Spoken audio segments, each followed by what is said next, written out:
था माँ सती ने। तो उसके बाद कहीं ना कहीं उससे जाने से पहले, यज्ञ में जाने से पहले जब महादेव ने माँ को रोका था, तो माँ ने 10 दिशाओं से अपने 10 महाविद्याओं के स्वरूपों को प्रकट किया था, और जिनमें से प्रथम है महाकाली।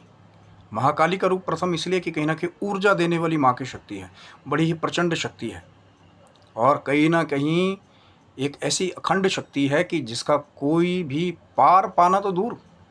कि माँ का सामना करने में भी बड़े बड़े जो महिषासुर जैसे दैत्य हैं, रक्तबीज जैसे दैत्य हैं, वो कहीं ना कहीं एक असंभव सा जान पड़ता है। इसीलिए प्रथम महाविद्या माँ काली महाविद्या। और कहीं ना कहीं मैं हर बार कहता हूँ, यदि गुरु नहीं है तो भी अगर आप माँ का सात्विक रूप से कोई मंत्र, बहुत सारे मंत्र हैं माँ काली के, वो मैं भी आगे वीडियो में आपके साथ जब अंत तक आप देखेंगे ज़रूर शेयर करूँगा जाते हुए। लेकिन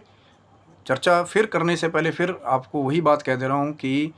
यहाँ से कोई भी मंत्र दीक्षा नहीं, कोई भी मैं किसी को कोई दूसरी तांत्रिक साधनाएं करने के लिए नहीं कह रहा हूँ कि आप शमशान घाट में जाइए या एकांत में जाइए या बलि का ये प्रारूप यूज़ कीजिए, कुछ भी नहीं।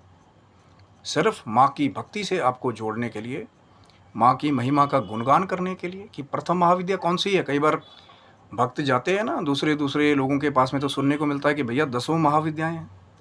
कि प्रथम महाविद्या माँ काली महाविद्या है। तो इसीलिए चर्चा करने का उद्देश्य है कि जो भक्त हैं कहीं ना कहीं माँ भगवती के, चाहे वो कैसे भी जुड़े हैं माँ के साथ,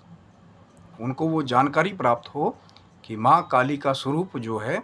वो प्रथम महाविद्याओं में भी जो अखंड शक्ति है, प्रचंड शक्ति है, जिनकी साधना करने से वो ऊर्जा प्राप्त होती है। प्रथम इसलिए माँ का रूप इसलिए भी है कि वो ऊर्जा आपको प्राप्त होती है कि बड़ी बड़ी साधनाएं जब आप करने के लिए निकलते हैं तो निडर होकर के आपकी वो जो साधनाएं हैं उसमें कोई भी व्यवधान ना आए, आपका लक्ष्य पूरा हो, वो ऊर्जा आपको, क्योंकि माँ का आशीर्वाद होगा तभी दास भी आपको माँ के बारे में बता पाएगा, तभी आगे उपासना कर पाएगा, तभी साधना कर पाएगा कोई भी, जब माँ की कृपा हो जाएगी।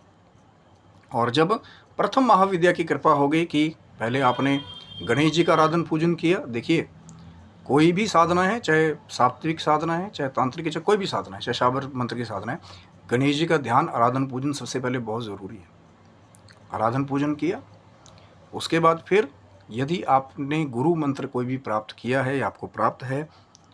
तो बहुत अच्छी बात है, आप उसका जप कर सकते हैं। या अगर आप माला पे जब प्रारंभ करें तो पहली माला जो है वो गुरु मंत्र की होनी चाहिए, और उससे भी पहले अगर माला पे जब प्रारंभ करना है तो गणेश जी की पहली माला होनी बहुत आवश्यक है। ओम गंग गणपते नमः या ओम श्री गणेशाय नमः। उसके बाद कोई भी प्रचंड शक्ति का मंत्र हो आप उसको जपेंगे, लेकिन गणेश जी का पहले अगर आप माला पे जप कर रहे हैं